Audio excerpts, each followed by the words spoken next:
Hey world, how's it going? Yeah, it's us again, the people of Israel, a country so tiny that you can barely write our name on the globe.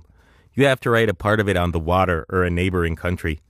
The only country the Jewish people have, where they are free to speak their language with no hesitation, to live their lives and prevent another holocaust like the one they endured a bit more than 60 years ago.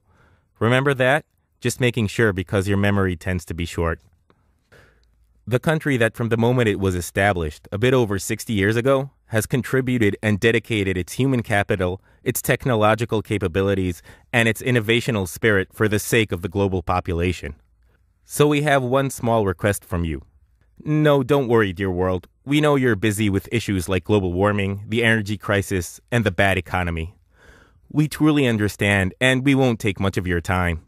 And how to say this lightly, we don't demand much from you anyways, only to hear us out this time.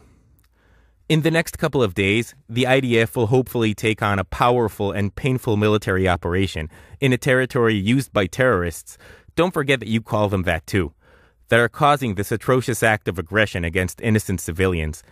An operation that will hopefully restore the peace and the safety of millions of Israelis and put an end to the hundreds of rockets fired towards them. Many people will leave their workplace, families will cancel their summer vacations and halt their normal lives.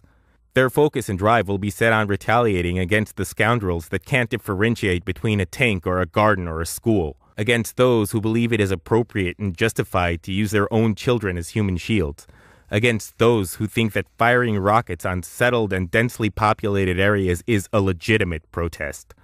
No, dear world, we don't need your help with soldiers or forces. We have our IDF soldiers. They are well-trained and fully motivated.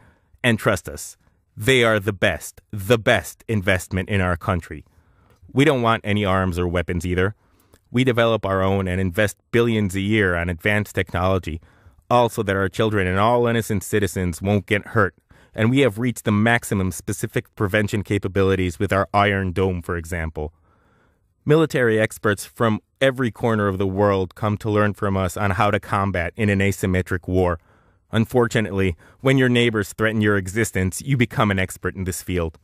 We also don't need your support in words if it is too difficult for you. Yeah, it will be nice, but we understand you depend on Arab oil and don't wish to piss off your friends with the keffiyehs on their heads and their hands on the switch. We all know how that brings up the gas prices. So we will ask you for one thing. Don't disturb and don't get in our way, because you obviously know that no country would allow their densely populated areas to be under vicious rocket attacks day and night. No country would allow innocent children to live in shelters or have 15 seconds to run for their lives. So why should we, a country approximately the size of New Jersey, allow this? No country would show this much restraint while their citizens of all ages become the target of a radical extremist religious terror organization that also won't acknowledge their right to exist.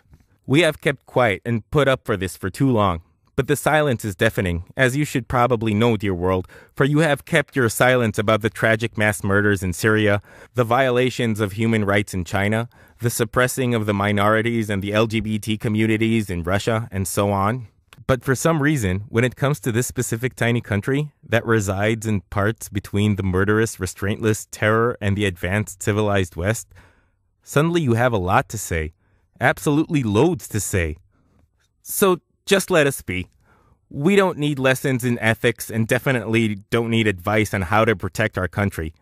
We don't need you to preach to us about restraints and compassion or how to negotiate with terrorists. So if you aren't willing to be helpful, like the many other times that you just sat aside and allowed them to massacre Jews just for being Jewish, at least don't stand in our way and let us do the job ourselves. Thank you, sincerely, the people of Israel.